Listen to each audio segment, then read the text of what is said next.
big game for MSU, still looking for their first ranked win this year. And I would make the argument that honestly this is the biggest game up to this point in the season for these Michigan State Spartans. We are ready to roll. Coffee and Powers at center court. The ball is tossed in the air. The tip is won by the Wildcats. And here we go between Northwestern and Michigan State.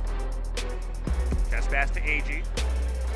Holding the ball waist high, lobs to Green from the free throw line. One dribble, back out to AG. Topside three. Got it. AG off to a hot start. She has 7 first quarter points. Jankowska steps to her left, tries a three. Missed it. Long rebound. Powers has it. Goes right back to the cup and banks it off the window. Athletic take by Powers. Now crosses over, gets into the lane, kicks out to AG in the far corner. She triggers a three and knocks it down. Second three in the first quarter for AG. She has 10 points, and the Spartans lead 14-6. Powers wins it against Coffee and tosses it to AG. She's into the front court, pulls up the elbow. Missed the jumper. Jankowska gets the offensive board. Back up and in. Great work, great hustle by Tori Jankowska. And a timeout called by Joe McEwen and Northwestern. And the Spartan crowd comes to their feet. Into the offensive zone for MSU. Give it to Powers. Right wing three. Bam! Powers with a three ball. She's got 12. And the Spartans have their largest lead of the day. So Michigan State in front 42-24 against Northwestern at the end of the first half. Now they've got their largest advantage of the day heading toward the third quarter. Green drives and kicks to Jankowska, tries a three. No good, hides the offensive board, back up, and in, and a foul. Down to Lyon, inside, knocked away by Green, picked up by Powers. Powers into the offensive zone. Pulls up left wing, tries a three, got it. Inside to Lyon, turnaround jumper, blocked by Powers. Picked up by Green. Into the offensive zone, hand off to AG, to the cup, off the glass and in. Spartans to try to add to their 22-point lead. Green standing at the top, 3 to go. Tries a three, got it.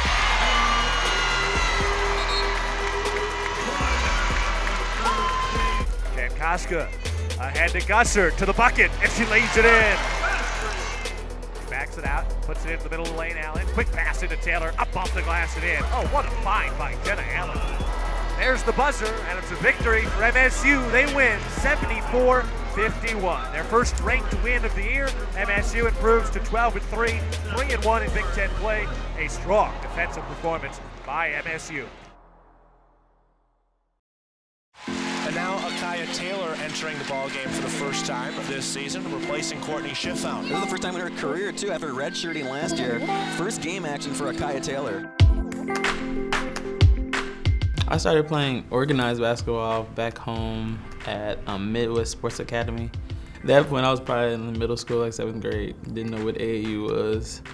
Got involved with it from there. It just was my life at that point. So that was pretty much the starting point of it back home. I came on my visit, actually it was Valentine's Day of my junior year, and I left with great vibe and feeling of I wanted to come here. And at that point, I was probably not even an hour away. I called Coach Merchant and decided I wanted to verbally commit to coming here. And then I was set from that point, so it wasn't no change in my mind. I think the one thing that you notice right away about Akyah is how hard she plays and what a great communicator she is on the court. I think those two things, you couple that with her skill set and her athleticism, and we were excited to have her part of Michigan State and certainly worked hard to get her here. When I got here, I was still thrilled, just freshman coming in the door with Jazz, I think 4 others. It was a great experience coming in. Had a lot of people ahead of me that I learned from that taught us a lot, from LaKendra Johnson, Courtney Schiffauer, and Tracy Nogle. There's a whole bunch of people that really helped me grow as a freshman, even though I wasn't playing because I had injuries. It was weird, not even injuries. They were actually just my body, I guess, was just breaking down. When I got here, I started having some issues with my arm. Started dying out, fatigue, swelling, and changing colors and things, and nobody knew what was going on. So we started I had to see probably numerous of doctors just to find out. So I ended up having thoracic outlet surgery because I had a pinched nerve in my neck. And then after that, I ended up getting MRSA like 4 times, which is random because I've never had that before. And so at that point, with those injuries and things like that, I was just going through like a drought as far as me physically and on the basketball court. Hadn't been out there in a while. And then when I did get back my redshirt freshman year, got injured in the Big Ten game, first game back in Michigan, versus Michigan. So that just threw me all off my where I wanted to be at that point. And so I had to take some time off of myself, and I decided to transfer. She told us all she was leaving after our sophomore year, and we were all really sad to see her go. And yeah, it was hard for her to leave just because she wasn't just, a friend or a teammate. Well, she wasn't just a teammate, she was a friend too. And she just was fun to play with. She worked so hard. Every time she came in, you knew what you're gonna get from her. She was just so consistent, and she just played her butt off, and it was just like a big energy giver. So it was really fun to play with her, so it was really sad to see her go.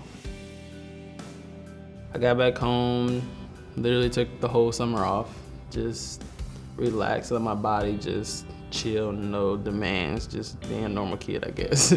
And then at that point, I did decide looking for other schools and decided to go to St. Francis in Fort Wayne, where I got back to playing basketball, which helped me a lot grow and took the things I learned from here, from the coaches and the players, to be a better leader and basketball player there. But I was able to just get back to myself and play, and that's just what I did, and things just took off from there. So I had great teammates and great coaches there that allowed me to play to my capabilities and allowed me to just go out there and do what I had to do.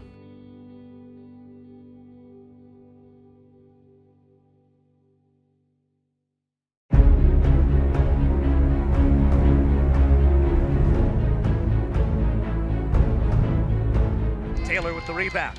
Give it to Jan Koska. She takes it to the near right wing. Crosses over, going to the right block, handoff inside, and Akyah off the glass and in. What a find by Jan Koska. MSU 2 all right, 9:24 to go second quarter. Spartans down by 3. Powers inside to Hines, leans in, off the window, no good. Got her own board, back up through traffic and banks it home.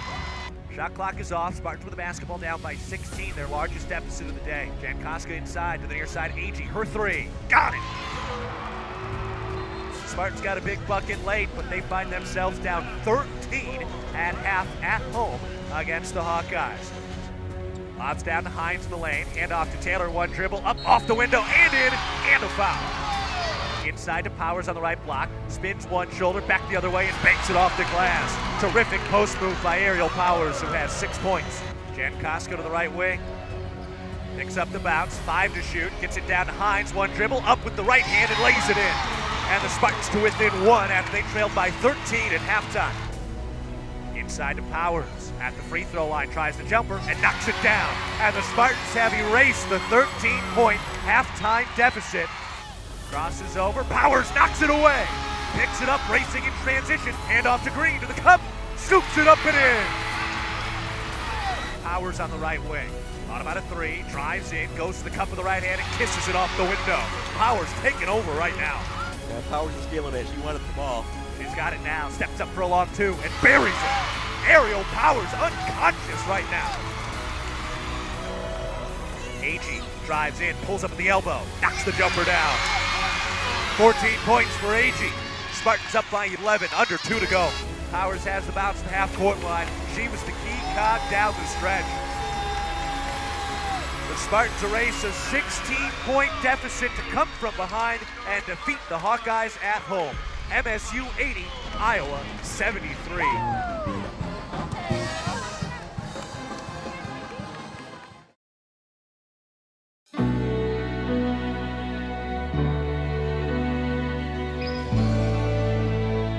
Because I redshirted here my freshman year, I had another year to do whatever I wanted to do with it, as far as transferring again or staying there. And so that led me to come back home, as they say, and finish my last year as a senior. But when the idea came about last summer, I spoke with a lot of the girls, some of the girls that aren't, they graduated also, and it was just like everybody was so stoked about it. Just, yes, come back. Like, it was like green light, yes, you got to come back. So it was just a great feeling that was even before I talked to Coach Merchant to confirm that everything was a go-ahead. Her high school coach had reached out, and then we went through obviously the proper channels with compliance and whatnot, and ended up having a conversation, and she just really wanted to come back. You know, she felt like, she had some unfinished business here, I think. That's part of it. I think she felt connected to a lot of the kids on the team. I mean, she still knew Hines and Ariel and Brandy and all those guys. So I think there was a connection there that she felt. And, over time, I think, you kind of come to realize that, hey, there's some, I don't know if I'm done yet, and I think there's an opportunity for me to finish kind of what I started. One day she just randomly texted me and was like, hey, I need to talk to you. Can I call you for a second? And I was like, yeah, of course. So she called me and kind of told me the situation about how, she has another year of eligibility and she wants to come back, but she just wanted to know how I kind of felt about it and what I thought, because I was also coming back for a 5th year. And obviously we came in together and we were pretty close. So that phone call literally made my day.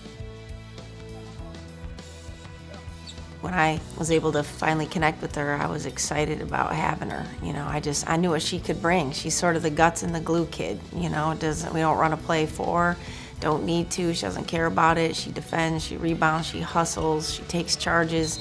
She sort of sets everybody up. I mean, she's just a blessing to have part of our program. When I came back, I was nervous, like most, not knowing what to expect, not knowing how the other girls would respond to me or whatever. But once I got in, I wasn't really concerned about that. Just playing basketball was all I was worried about. Playing and helping the program any way I could, and just doing what I had to do and what Coach expected of me or whatever she needed me to do, which allowed just everybody to come together and accept me and connect with the girls.